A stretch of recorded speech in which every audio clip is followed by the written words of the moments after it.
morning. Not bad. Not bad. Not bad. It's a little tired. Maybe from driving yesterday, like 2 hours sitting in the car. But there wasn't that much traffic, so I think it's probably okay. It's a little sore. Maybe it's just the day. I don't know. Whatever. But oh, big win yesterday. I sat with. It's not ready yet, but both of my feet up in a chair. That was a huge win. I've been like, that's one thing that's been bothering me almost the most, other than not being able to go outside and walk around and stuff and go on my bike rides. But now I have a bike ride, so yeah, yesterday, it's not up yet. I'm gonna upload it today, and then the video that I was supposed to upload yesterday is also gonna get uploaded today. I typed out this whole beautiful little description, so cute and encouraging, and then my YouTube wasn't connected to the internet when I pressed save, and it lost it, and then I got so sad and couldn't go back. You know how like when you lose something like that, like a paper or whatever, and then you try to go back and start typing, and you're like, it's never gonna be the same. It was just so beautiful the first time. So then I just let it go. But and then I was hanging out with my family, so that'll be up today. And then I got to interview my brother. So that'll also be up today, which will mean yesterday for this video. But yeah, so my brother has had 2 ACL surgeries, and both of them were really different. And so I thought it would be very interesting for him to come on and talk about one, just like his surgery, his process, everything like that, and then 2, some things that helped him get through, some mindsets, some tools, and whatnot. So if that is interesting to you, if you want some insight into maybe what surgery is going to look like or what recovery is going to look like, go ahead and watch that video for sure. And it's just really awesome to have my brother. He's my first family member I put on my YouTube, so that's pretty exciting stuff. Today, I think we're just gonna roll out and then do some like 4-way hip and core, and then well, listen, I'm gonna start going to the gym, I think, and then I'm gonna come back and tell you what I did at the gym and how it feels, cause I'm not ready to record at the gym yet. Oh yeah. And I also like don't want to do something and then be like, oh, I'm so sore, I hurt, and then you guys have done the same thing. So I'm just gonna go do it, and then I'm gonna talk about it while we roll out and stretch and do our little warm-up exercises. But look at that. The other thing I wanted to mention, I know like I haven't been super explicit about it, but I realized last night like I kind of give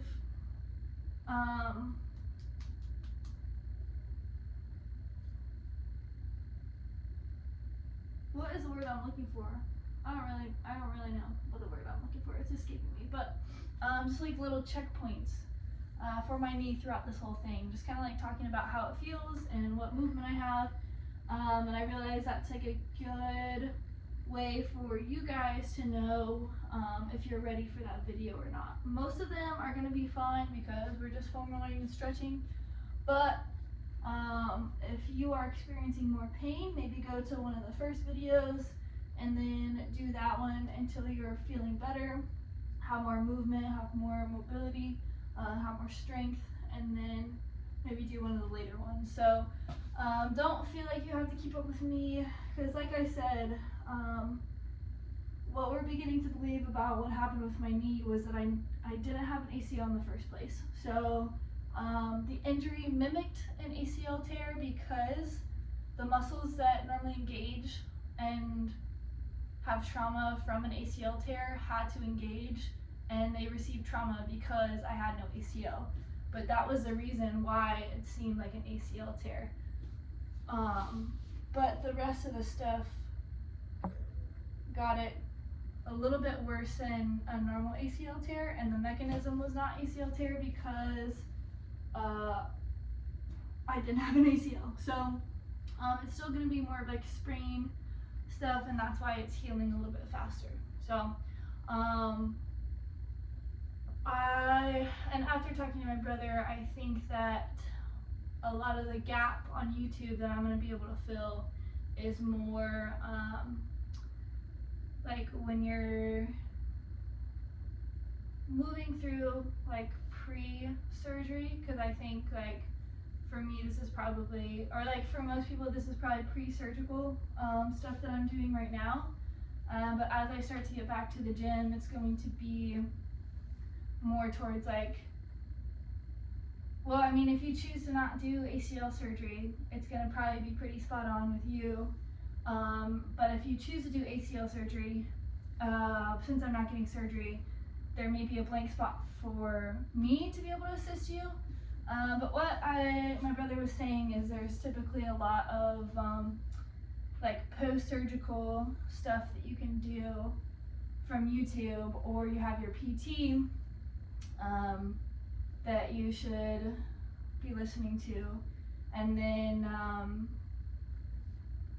kind of when you graduate from that or start having like better movement again, like just check in where I'm at. If this is how much movement you have and you feel comfortable moving like this, that's a good thing. If this is really tough for you, maybe go back a couple videos. But that's just like meeting yourself where you're at and doing what's right for your body. So we'll kind of see, and I'll be pretty clear in talking about like where I'm at with things and where you should be to participate in some of the exercises I'm doing. But yeah, he said there was a pretty good gap in the like trying to get back to normal life and also like be an athlete again. So you kind of get back to walking and doing a couple things, running maybe, like you graduate from PT and then you're like, okay, but now what? So I'm hoping that that is kind of where I can pick everybody up, because I was just like unsure about how helpful I would be because I wasn't having surgery. So just some of the things I've been thinking about, and I think it's kind of helpful to talk to you guys about so you understand where I'm at with things and kind of where you belong in this whole thing, because you may have found me and it's really helpful right now, but once you have surgery, it's not going to be helpful anymore, and that's okay. You can always come back to it. I will always be here. And these videos will always be up. So if you ever need anything, have questions or whatever, no matter how far down the road you find this video, comment and I'll get you back. So holy.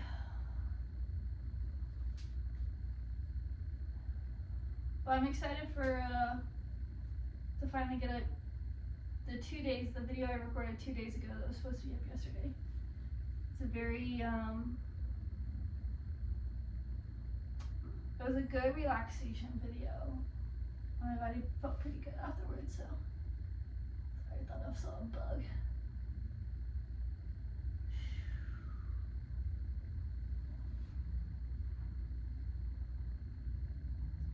So as you guys are foam rolling, I also realized I need to do a better job of like acting like new people are watching this, you know, because there are new people that find this video and haven't seen all the original ones that I teach about foam rolling. So I like to mention techniques and talk about what I'm doing and what I'm feeling a little bit more. So with this one, especially like calf and hamstring, I mean really with all rolling out, I try to kind of like lean to the left, get the left side, lean to the right, get the right side, because you have so many different muscles within one muscle, you know, like you have 2 different calf muscles, and one is a little bit deeper than the other one, so sometimes you're gonna have to kind of like dig in there or work around the other muscle on top. With the hamstrings, you have a bunch of them that run up the back of your leg, and so being able to get all those different muscles. And another thing I want to do is start bringing out my anatomy book. I was thinking last night, I was doing a lot of thinking last night, and start to educate you on the different muscles, because I have this really good anatomy book that has like all the muscles, and I've had it since college, and I never got rid of it because I enjoyed that class so much, and thought the book was so helpful. And there's like a little mobility happening right here. Oh, that's so good. But anyway, when I started pulling it out, I think it was probably like the last year of my career as a strength conditioning coach. I don't know why I waited so long to do it, but I started bringing it out to help educate my athletes. And so when they would sit down with an issue, I would bring out the book and show them. Well, and like for me, it helped a lot too to know like what was where they were feeling pain, what kind of things attach there, or what kind of things exist there, and then what could be the problem. And so when I was able to work through that with them, and talk about like, okay, is this where the motion that causes pain, or is this the motion that causes pain? So you can kind of identify what the root cause is, and that was really helpful for them too, to be able to see what their body looked like underneath the skin. So I just need to go get it from upstairs, and I always forget. But all right, flipping on the quads.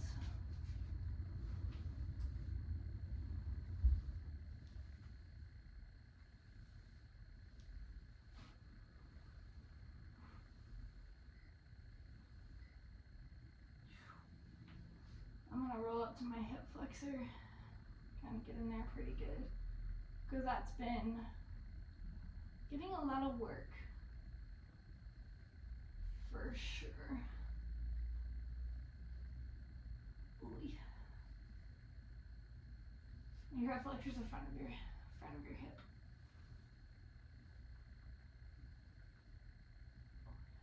Mm-hmm.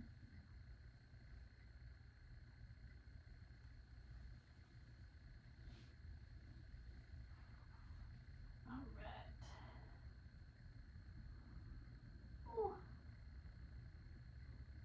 It's not bad. It's not bad at all. Oh, you know what? I realized it was also like close enough to a child's pose that I could get on board with it. I've been having trouble. There's a couple things that have been bothering me this whole time, and one of them was not being able to put my feet up on my chair, because I constantly sit with my feet under me or at my chest, like just curled up in a ball. So another stretch that I really like is child's pose. It's like one of my favorite to start from when I'm doing my intuitive stretching and my like moving meditation in the evening. I have pretty much two positions I start from, and one of them is down child's pose. I keep wanting to call it down dog. So to not be able to like start from that position has just been something I am getting used to, but I'm trying to get back to it as soon as possible. So this has been the closest thing, so that I can kind of like pull my chest through to my knees, and then you can walk your arms out and rest your armpits on your knees. This is if you can. If this is too intense, walk your feet out. But it's kind of the same deal. Then it kind of turns into more of a hamstring thing, but it is what it is. And that way you can just kind of relax your neck down between your knees. And think about pulling your belly button forward and through your legs, and same with your chest, forward and through your knees. And then big deep breaths, and just expand through your lower back, and then relax on the exhale.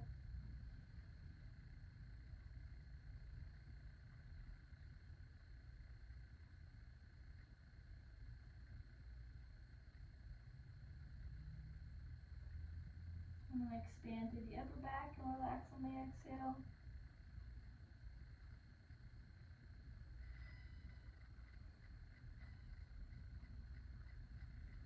kind of walk the hands out a little bit more if that's comfortable. And this is an even better stretch for your hamstrings, I'll tell you that. Not completely, but wow. Starting to feel it get into my left hip. Sometimes the more you sit into a stretch, the more that opens up, and sometimes the more it tightens up. So you just kind of have to be aware and work with it. Work with whatever shows up.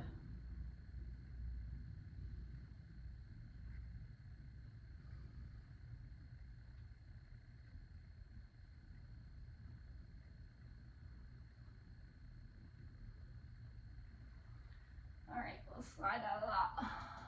That was a good first stretch. All right.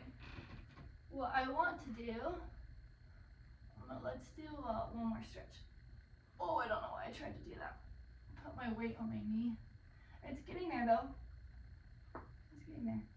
Oh, cracking. All right. Oh, this is kind of nice. Let's just lay here for a second. Big deep breath, open up the back. Exhale, relax. Maybe turn your neck the other way and do it one more time.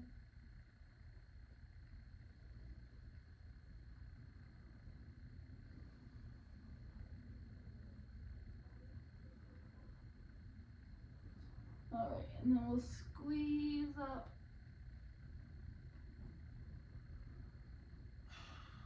Open up the front of the hips.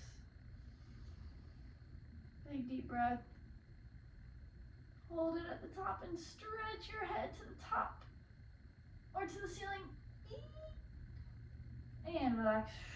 Exhale it out. All right. This is gonna be the position we start from. We're gonna do 4-way hip. I think that'll be kind of the rehab for the day. That you can kind of do throughout. Couple times today, and then I'm gonna go work out, and then I'll report back tomorrow with what I did, how it felt, and then how I'm gonna change it for the next day, which would be that day maybe. I don't know how often I'm trying to go to the gym. I'm trying to give myself plenty of rest, so I'm gonna see how I feel after that, but yeah, that's the plan. Let's get after it. So first we're going to do a booty squeeze. So we're going to point our toe. We're going to go one leg at a time. Let's start on the right side. Point your toe and think about scooping it away from our body as we lift. And then we're going to use our butt to lift it and squeeze as high as we can go without going into our back. So we might not get our foot very high, but you'll feel it in your butt, okay?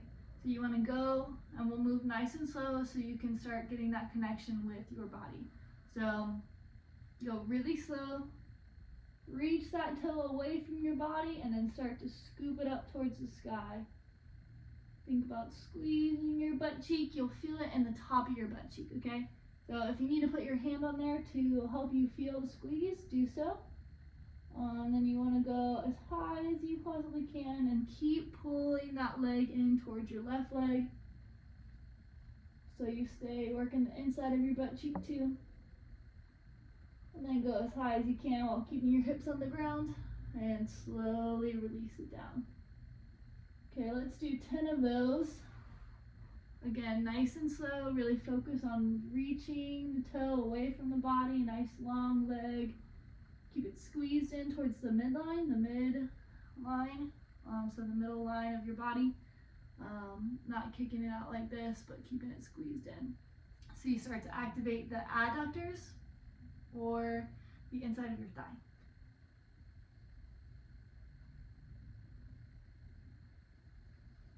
Try to relax your lower back. I know it's going to be tempting to squeeze it. Try to relax it at the top. It's okay if it squeezes, but really focus on squeezing your butt muscle.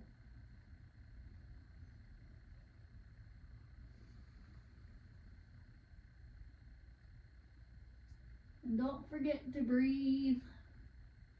You can work with your breath if you want. So exhale an inhale on the way up and on the way down. I don't really know which one is which right now, but play around with it. That's 5 for me. 5 more.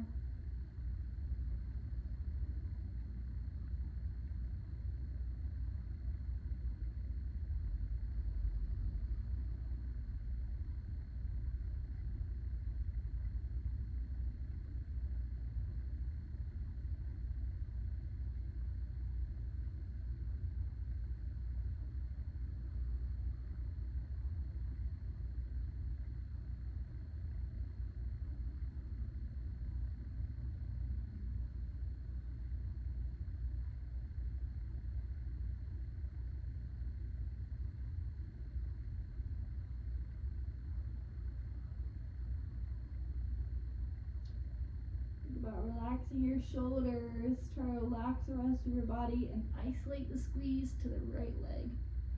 We got 2 more on this side.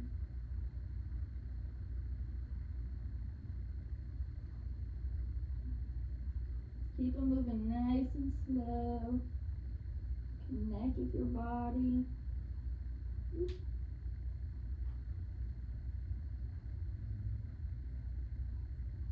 Squeeze that booty cheek at the top.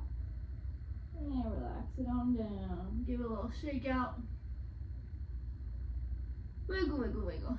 Alright, 10 on the other side. Same thing. Really point that toe away from your body. Squeeze your leg nice and long. And then lift nice and slow. Keeping everything squeezed in towards the midline of your body. And relax it down nice and slow. 10 reps like that. And making sure we're focused on relaxing our shoulders out of our ears, squeezing our shoulder blades down and back, squeezing your glute at the top, and relaxing on the way down, nice and slow.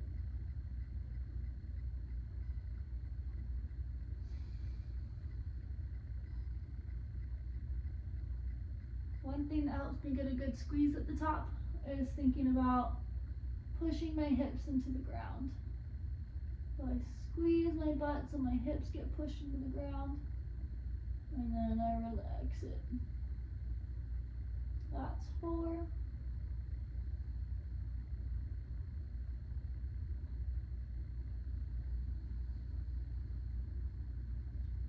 So I found I'm inhaling on the way up and exhaling on the way down, if that helps you. If not, ignore it. Squeeze it towards the midline. Really squeeze that butt and relax it down. I think that was 5, but I think I may have missed one. A little extra never hurt nobody. 6.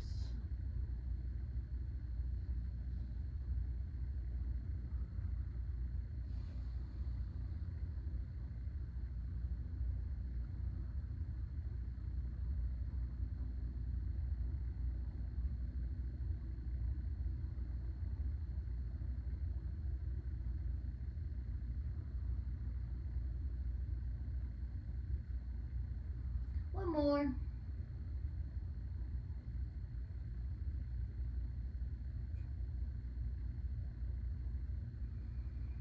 10. All right, wiggle it out again. Just gonna go like this, gently. Oh man. All right. Next, outside. The Jane Fondas. All right. Lay on your side, arms supporting your head some way, shape, or form. Try to make sure that your spine is in as straight of a line as you possibly can be. I don't know what I got going on here, but all right. Keep your rib cage stacked over your hips. Squeeze your abs. We're gonna slide that heel back just a little bit and reach the heel away from our body, and then lift and squeeze. So again, you only want to lift as far as you need to in order to get that contraction at the top, and then drop the toe down. Lift with the heel, drive it away from the body, squeeze. You see how my shoulders rolling forward? Try to stay open and flat. Squeeze your abs and back down. 10 here.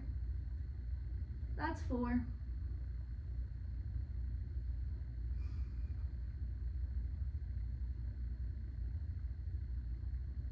You can use this to support you, whatever you need to do. But I like to keep it on my abs as a cue to make sure I'm squeezing. 6, I think. 7. Same thing here, go as slow as you need to. Make sure you pause at the top, get that contraction, and control it nice and slow on the way down. 9.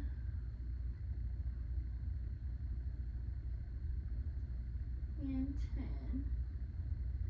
All right, we'll flip it to the other side.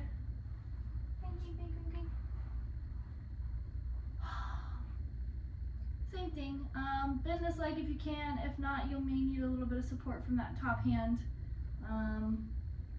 Straight line from the top of your head down as best you can, because I know sometimes you kind of need to compensate and lean forward a little bit just to get that right contraction. So the focus should be getting the right contraction in the right spot on your butt.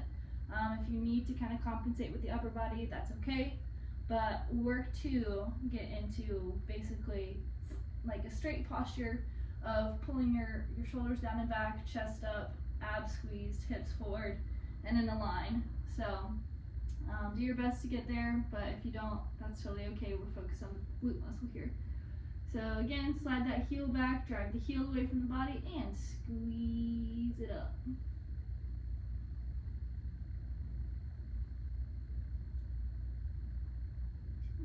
Nice and slow. Squeeze at the top. Use your top hand if you want to make sure that you're getting that right squeeze. You'll feel it. It should be kind of like the middle back side of your butt cheek. That was a lot of directions. Middle side, back. Back, middle side. Whatever. You get what I'm saying. Alright, check in with your posture a little bit. I don't know what that is, like 6 maybe? 7.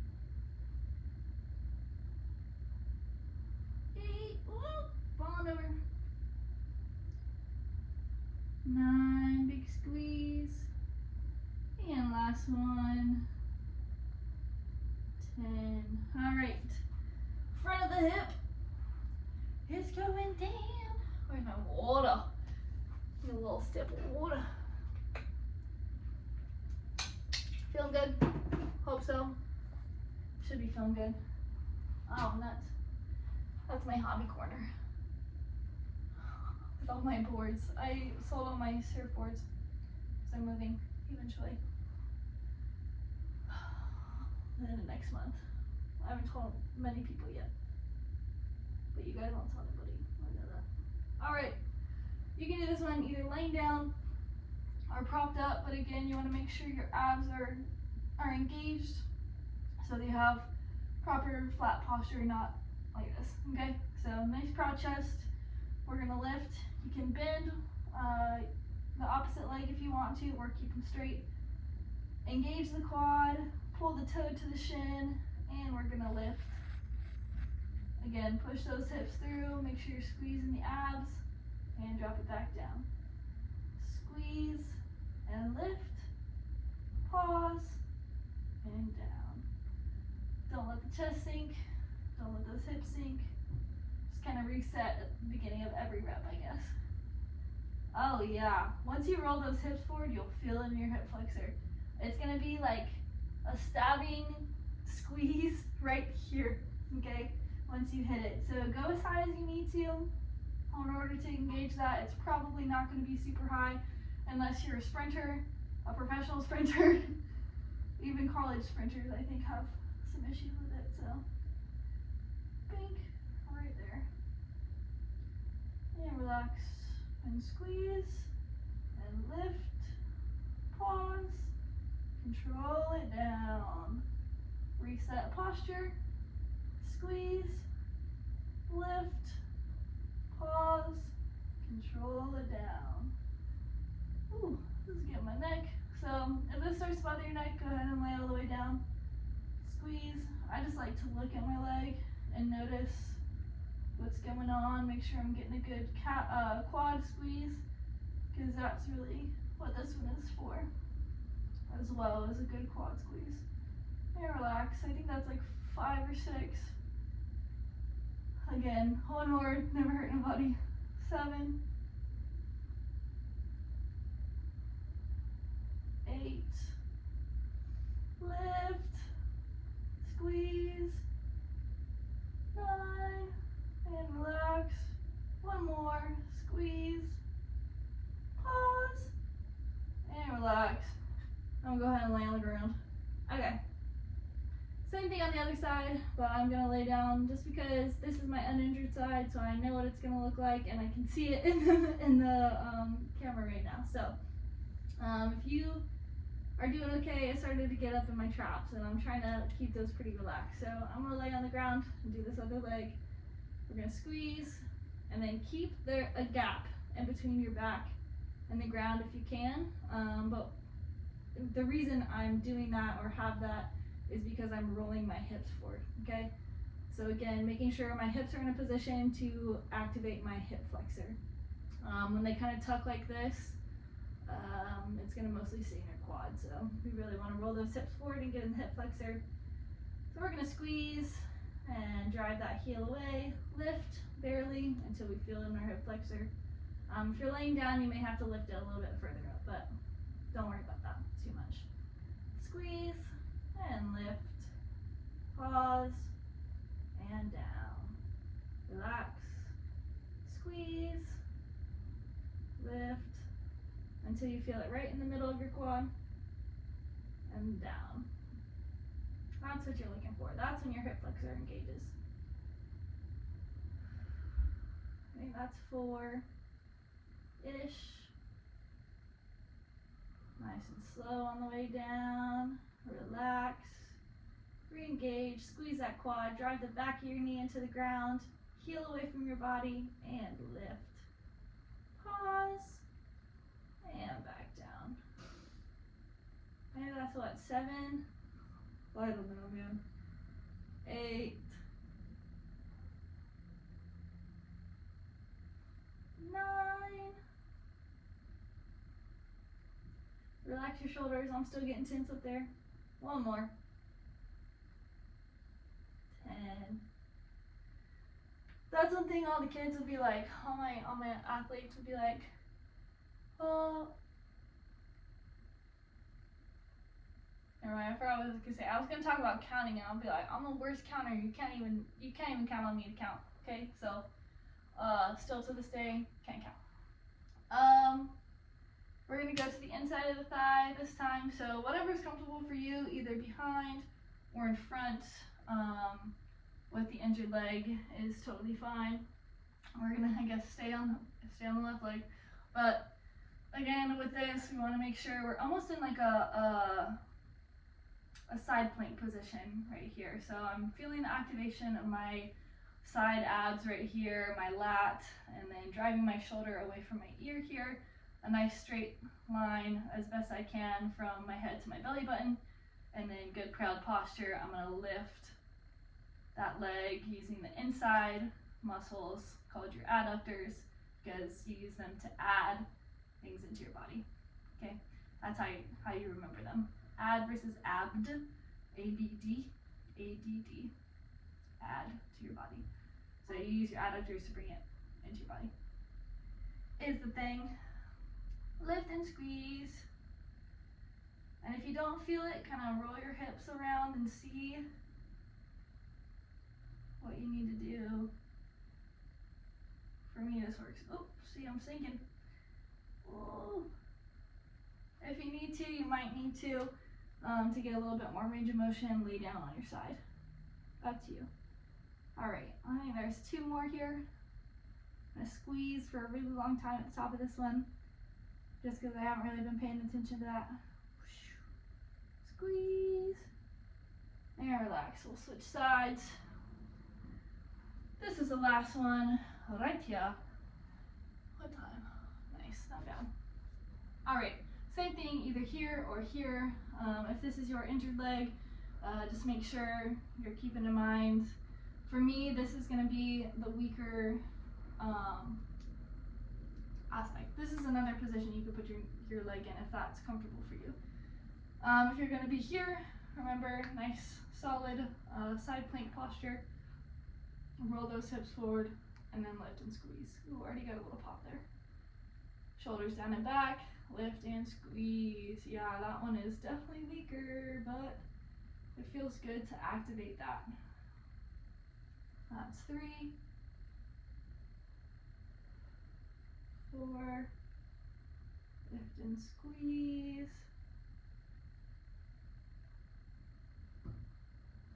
6, ooh, that one's getting tight because it's so weak and turned off. 8,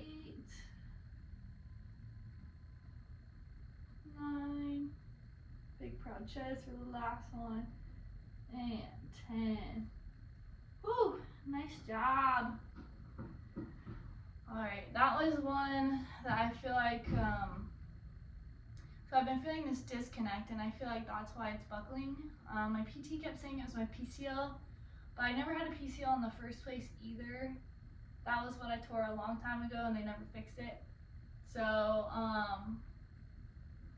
I'm thinking it's because some of these muscles are still kind of turned off, especially due to the issues that I'm still having with the bone bruise. So the more coordination I get back and more activation I get in my quads, the better I feel with my walk. So doing things like that, and then doing your quad sets are really important.